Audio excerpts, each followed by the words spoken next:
Pioneer Knowledge Services welcomes you to the next Because You Need to Know. I'm your host, Edwin K. Morris. I serve as president and founder of this organization, and we are thrilled to offer this educational program. These design conversations bring you people's experiences from all over the globe in the field of knowledge management, nonprofit work, and innovation.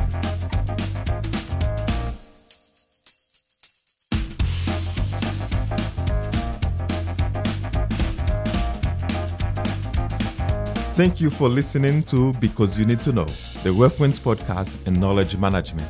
My name is Soni Toneme. As an art administrator, Because You Need to Know has been my go-to podcast and has helped me hone my management skills. Please consider sponsoring the podcast with your business.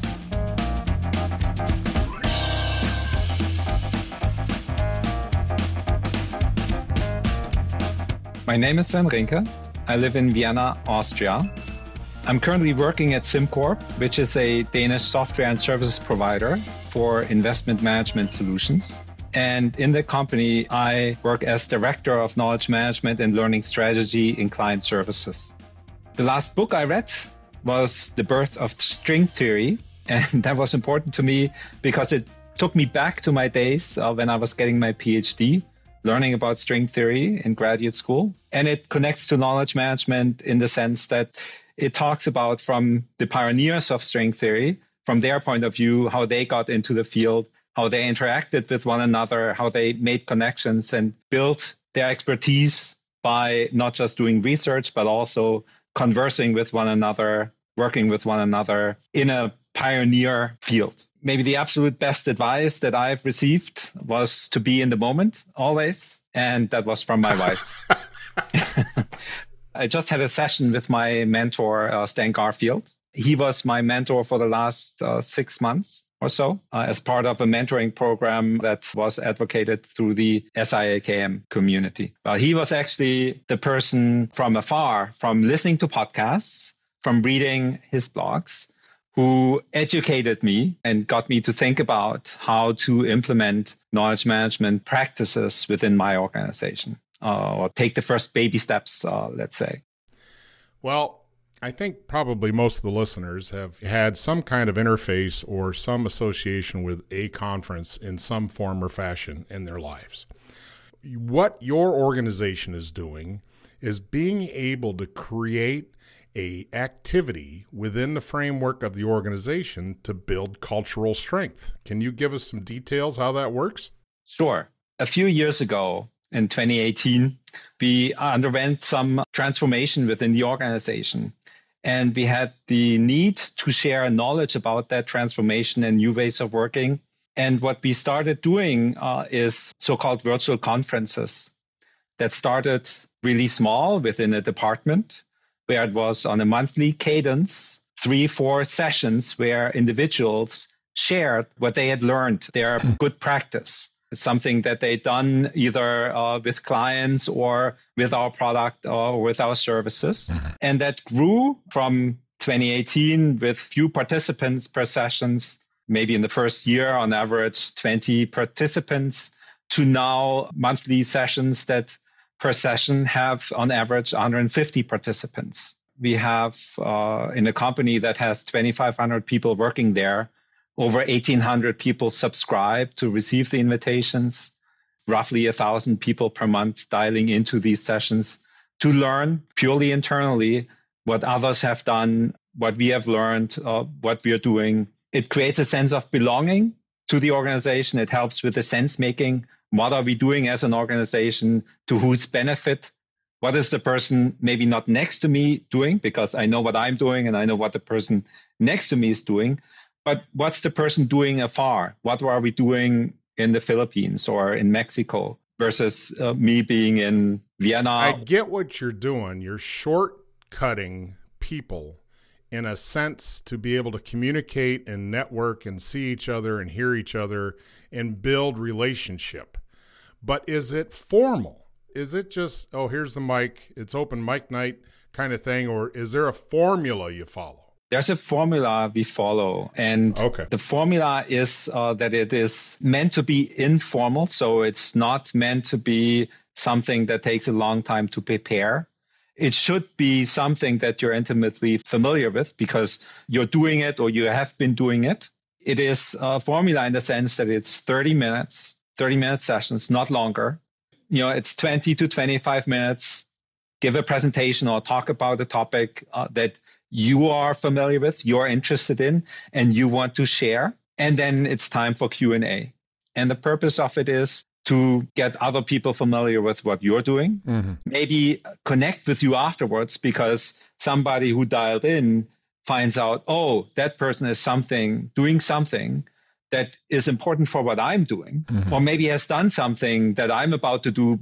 Now I don't have to do it, reinvent the wheel, do it from scratch, but reuse the expertise or the work that has been finished by that other person. Well, tell me this, is the majority of your interaction of your of your people, is the majority of the interaction on the live, or do you seeing a lot of stuff where people are going back to the recording or any other productions you get from that one-time event? Actually, it's a great point because the big benefit is, of course, the synchronous interaction that people can have. So I dial in to a session and can ask a question, get an answer, and so on.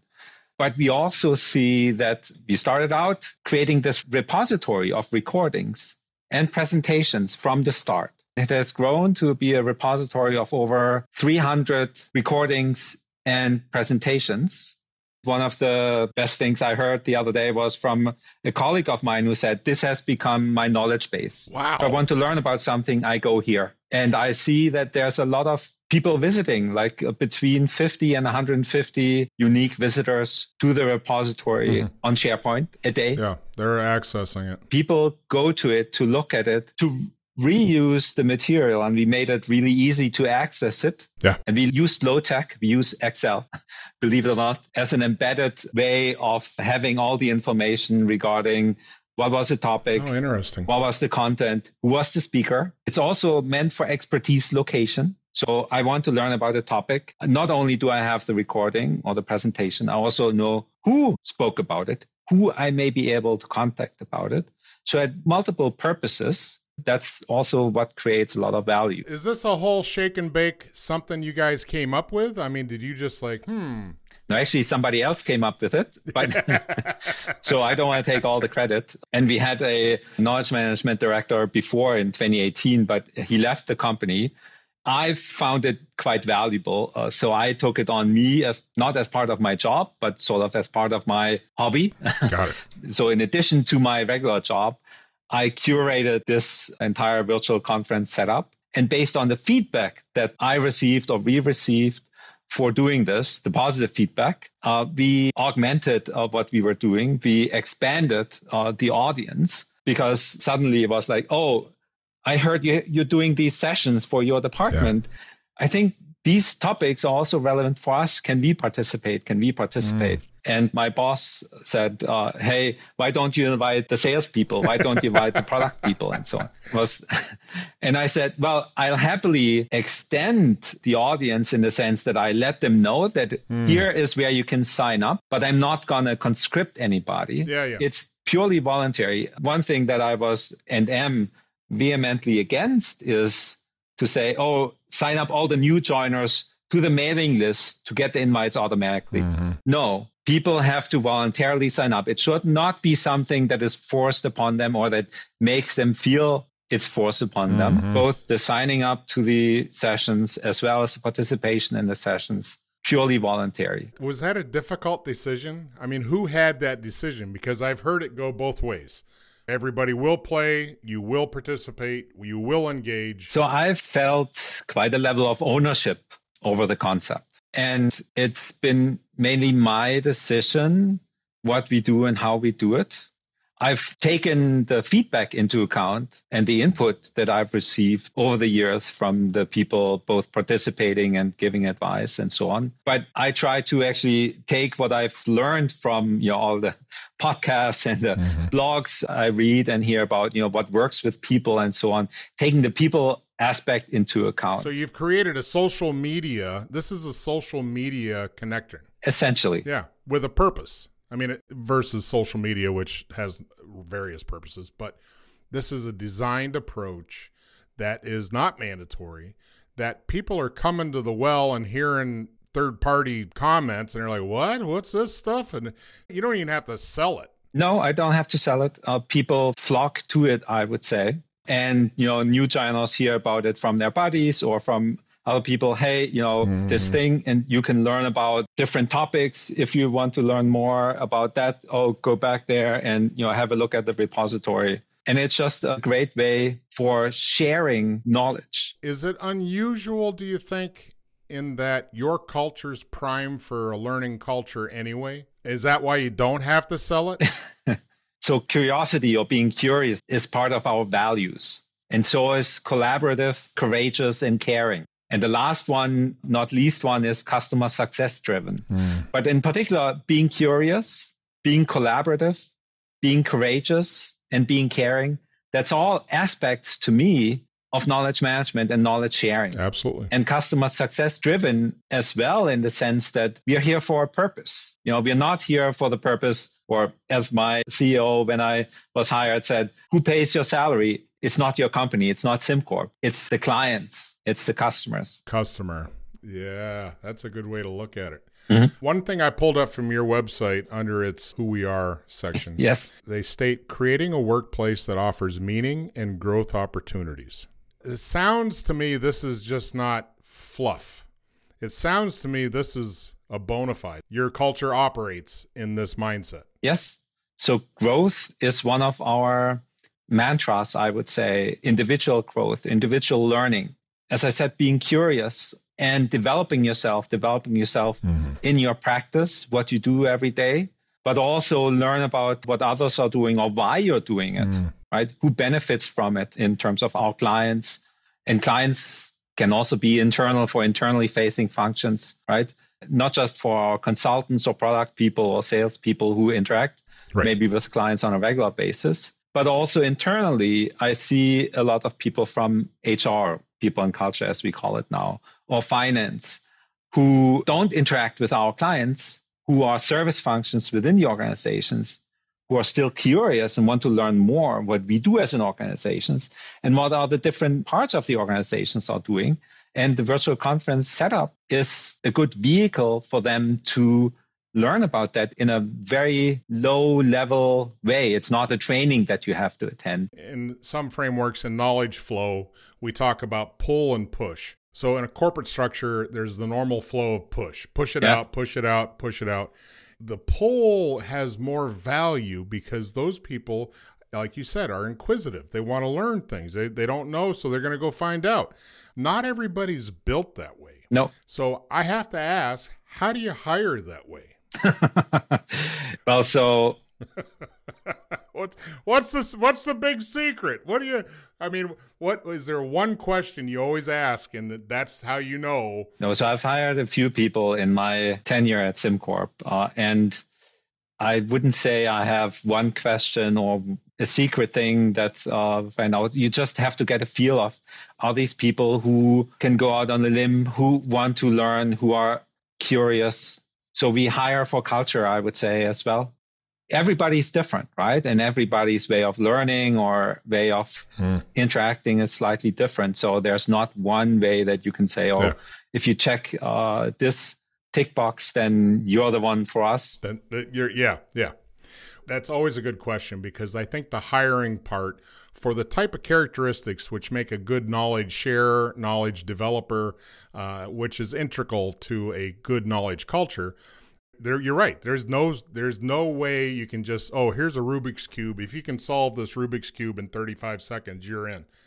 Until we do, maybe that's a DNA check. I don't know. Maybe someday we'll have them all pulled together and it'll be a perfect world. Maybe one aspect that we consider in selecting candidates is their educational background. And that can give you an indication. It's not necessarily always the case that you can tell from people's past educational background whether they are active learners. As you know, some people go to grade schools, get good grades, but they're not necessarily people that you want to hire and so on, who are curious, who are courageous, who are collaborative, right? Yeah. You have to get a feel for that in interviews, but it's an indication. Education is the one thing you look at. Yeah, education is one thing. We look at sort of past work history, but we also hire out of school and so on. And then, questions we ask is, tell me about the situation where you were the best version of yourself. Like, where did you learn? How did you learn? Awesome. When did you learn something about yourself? I'd be like, right? How much time do you have? Well, those are good prying questions that kind of get down to that underlayment of what a person's like. So let's move on. So I'm curious, does your role or your organization, you're putting all this strength and energy into building a strong culture.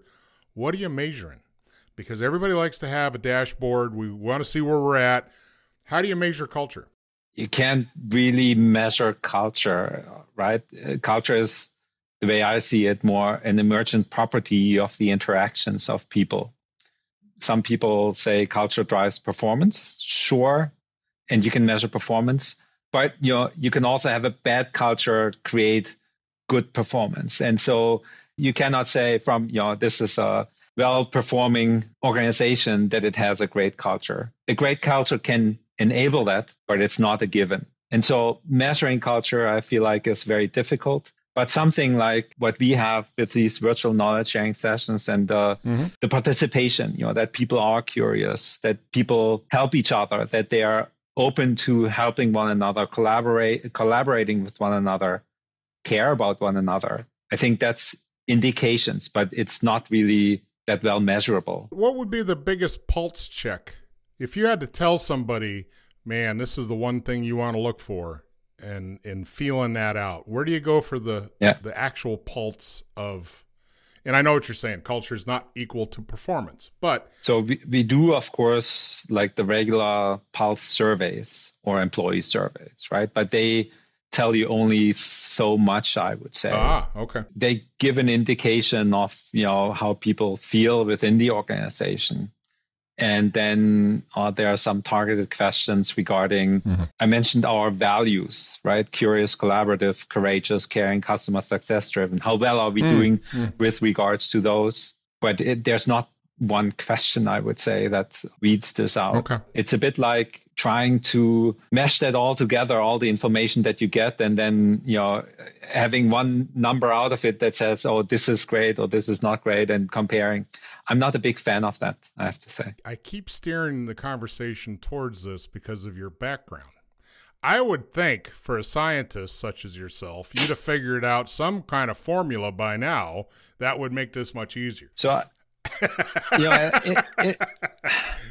I've come a long way since my days of being a physicist and looking at the fundamental theories that hold our world together in a very reductionist way. I've come maybe a bit around seeing the world as a bit more emergent and complex, and that you can't reduce everything to a formula or a number and so on. I can't believe you just said that. Oh my gosh. Aren't you going to get punished or something?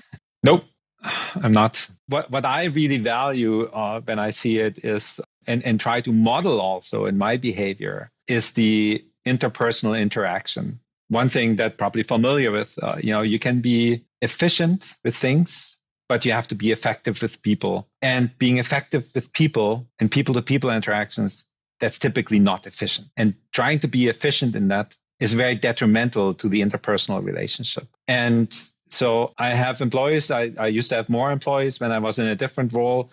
I always try to make time for them. Now, when people approach me with topics, hey, do you have a minute to talk about this? It's something that I'm always make time for. In the military, we would call that an open door policy. It's like, hey, you want to sit down and chat? Let's go. It's a very... there's a level of transparency, and I think that gives a level of trust automatically if people know you're approachable and believable, right? And authentic and all that. Authentic. Yeah. How you behave, and your actions are in line with your words, and so on. So your bit about the theory and having a perfect formula. It reminds me of an old joke. So the guy goes to get a job, and the employer's reading the CV or his business information, and he says, "Oh, it says here you're very quick at arithmetic." "Oh yeah." So he says 24 minus 6 times 3. He said 472. He said, that's not even close. Well, I didn't say I was correct, but I'm fast. Yep. But it wasn't right. I get what you're saying, going after, and I know a lot of organizations love to have dashboards. Leaders like to see red, yellow, or green and understand all the big things and simple ways to consume that. And it's not always easy. So it almost sounds like you don't have to have any provability in your success as much, because your organization in its commitment to being itself is already like halfway to a knowledge management ecosystem anyway. I wouldn't say we don't have any KPIs as an organization, right? Oh, okay. Of course, there's also, the hard measures and so on.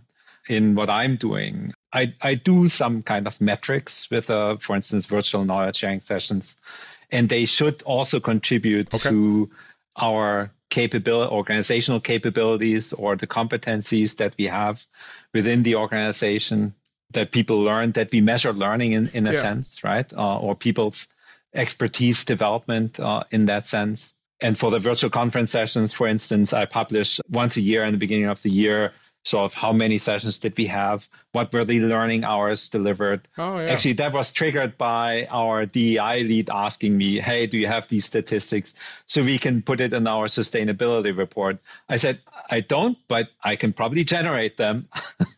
I can do that. Yeah. Yes. Yeah, that's a good idea. Everybody likes to have a tally. Yeah, and it just also shows a bit of the value that it brings to an organization. If we say we value that people spend time learning, right? And we want to measure these learning hours, even if it is not real learning in the sense, or if it's not training, let's put it that way. If it's not intentional, if it's not in some sense guided learning in terms of training, but if it's voluntary learning in terms of I learned something about something that I'm interested in, which is, the voluntary learning is the more effective one anyway. Exactly. And maybe the other metric that we use for the sessions, we started with that quite early on, is an exit poll. So sort of how valuable did you find the session, or almost like an NPS score, would you recommend this to a friend or colleague? How much value did you get out of it, or what was the value that was its time spent in a valuable way? And then it's a rating from 1 to 5. And I've started sending your rating was so-and-so for your sessions to the presenters, until somebody asked me about how do I fit into the quartiles, or, how do I compare? Because that's what people are also interested in. Then I started calculating the quartiles and sent that, to all the presenters. And recently, somebody who had given a session contacted me saying, "Oh, I didn't know you had these statistics available. Now I want to do another session to get better score. To be better, right?" And that's just, you may laugh about this, but most people maybe, they like these kind of things, that they, have something to compete against or compare, right? And also want to get better, right? And sometimes I get a question, so what could I have done better? And that gives then me an opportunity to say, hey, this could have been better. You could have told a better story. I give them some preparation beforehand, saying, you can practice using the virtual speaker coach in PowerPoint. You can tell a story using a certain model and so on, the A model, audience, intent, message. Rehearsing is very helpful. It can be helpful. Not only is it a knowledge development, creation, sharing, curation, it is a professional development tool.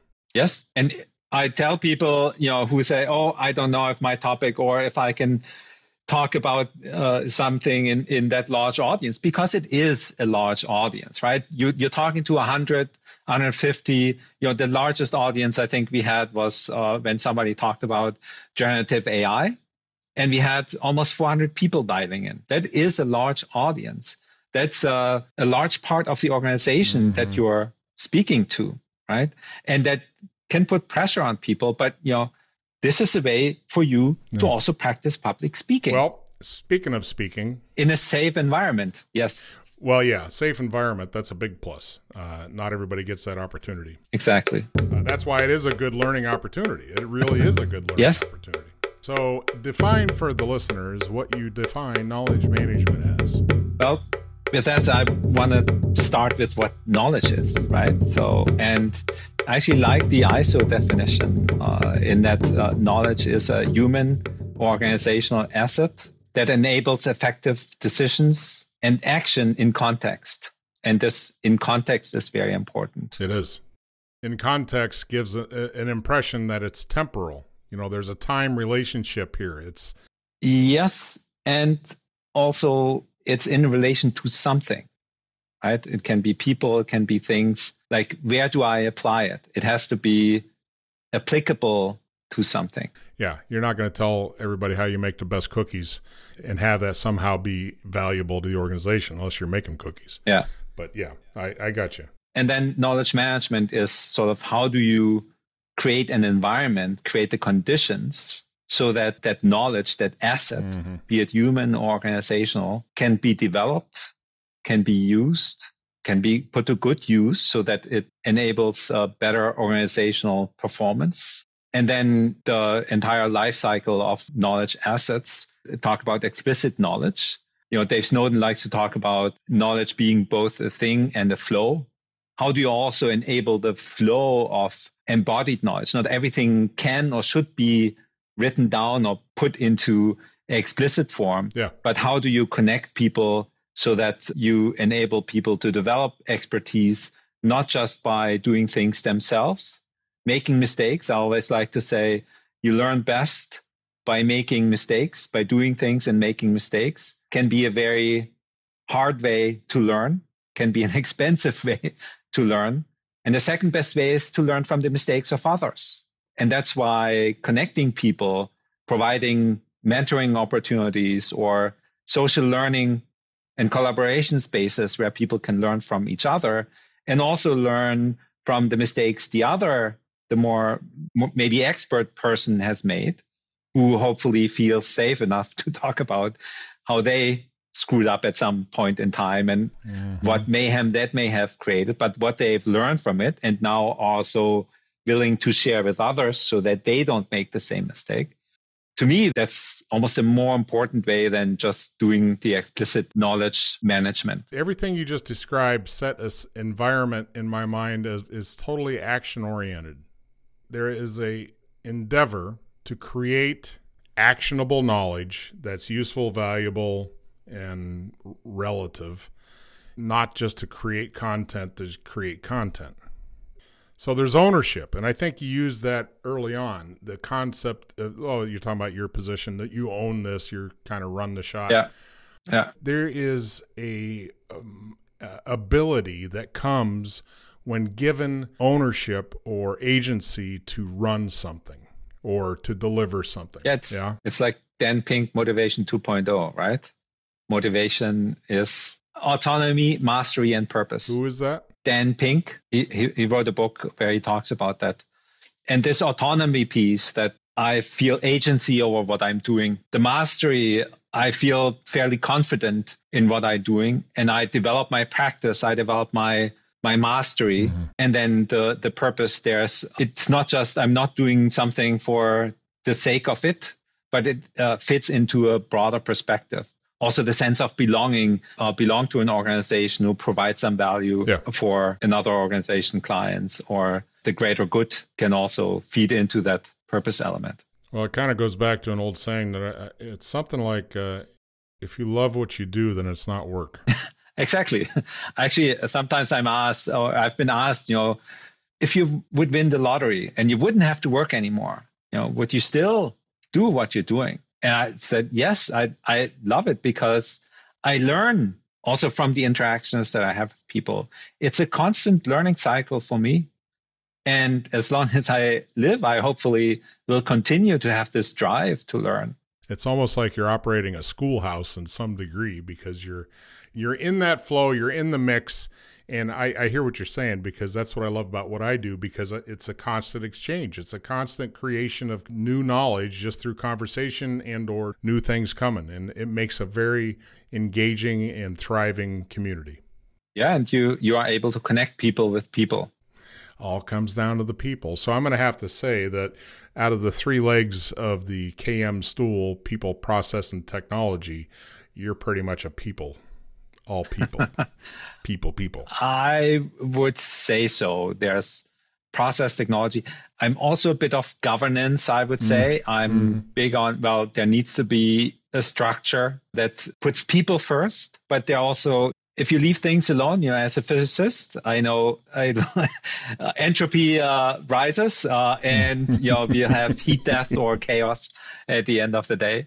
So there needs to be some structure and some energy put into providing that structure. But once that, and that's also what people look for, right? But it doesn't have to be expensive to provide that. Simple's a good way to go, but simple is better. Simple is better. I agree. It's a KISS principle, right? But it's also something, it seems, in organizations where it doesn't fly much. Everything's another certain amount of money out the door for whatever the next thing is. Yeah, it's so easy to fall into that trap to try to lead with technology and think that technology will solve your problems when it's really people who need to make things happen and a certain structure provided and so on. I think people have a longer shelf life than most software or hardware. That's my guess. Yeah, probably. Some people, if you think about it, I was just talking to somebody on a ride this morning about when I went to undergrad, I had to take computer language called DOS and write programs and all that stuff. The circle of the wheel for technology is such a fast wheel that did it help me? I don't know. It was a requirement, so I had to take it. The exposure to it just showed that I don't need to be doing that for a living. But, what's changed so fast in technology, it's hard to pick what target you want to shoot at today, and that's kind of leading us right into this next question, which is ChatGPT, generative AI. How does that new technology evolution help you in what you do to keep it simple? Yeah, so the biggest issue in organizing sessions is always coming up with a title, coming up with a description. And it's not the biggest issue for me, but it's the biggest issue for the person who is tasked with presenting. At some point, I gave up in asking people, hey, give me a description, give me a title. I said, hey, based on what I know, here's a proposed title, here's a proposed description. Here's what I want you to talk about. Right? But I'm not a creative writer person. It always took me a while to come up with a good title, or maybe it wasn't even a good title and a good description. But I used a certain formula, have a sort of catchy descriptive title, and then in the description have an introduction sentence, and then the second sentence starting with join this virtual knowledge sharing session to ... and the ... being then something, a more descriptive version of an agenda. And when ChatGPT came along, I tried it out. Hey, based on some bullet points, maybe some background information, can you propose me a title, a catchy title, and a description that matches this pattern? And boom. And if I say, well, I don't really like, please write again, it's seamless. And that's been really making my life easier and coming up with titles and descriptions. And definitely the presenter's life has always been easy when I wrote it, but it's even better now in terms of the writing and description. Typically, there's not much that people want to correct in it. They say, great, wonderful.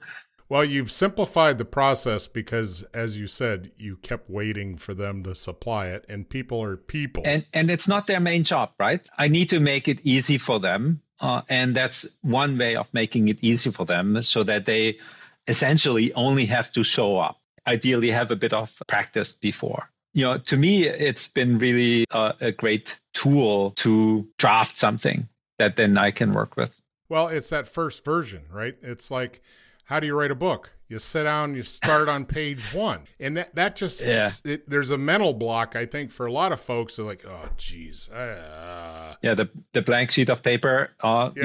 We had to start. But it's always easier to edit somebody else's stuff. Yep. It's like, sure, that's right. And it simplifies, going back to the KISS. It keeps you focused on the product and not the process. Yeah, exactly. Any last words of wisdom?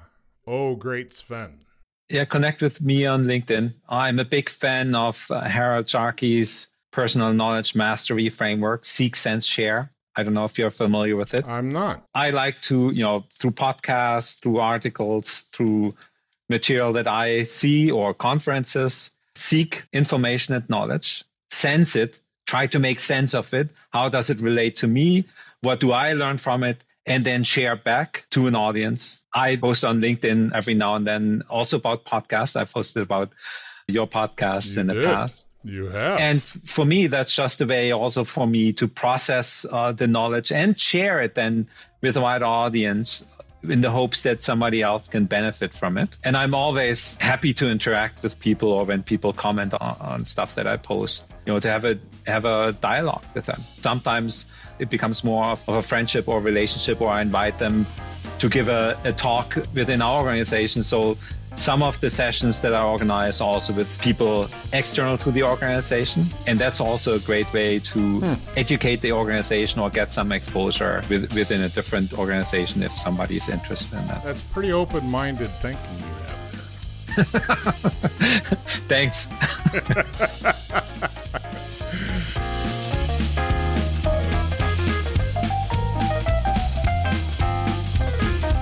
Thank you for joining this extraordinary journey, and we hope the experiences gained add value to you and yours.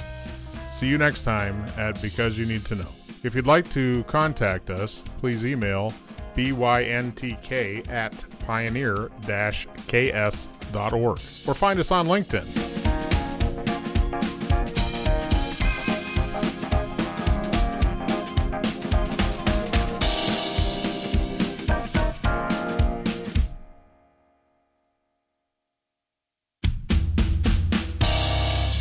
If your company or organization would like to help us continue this mission and sponsor one of our shows, email byntk@pioneer-ks.org.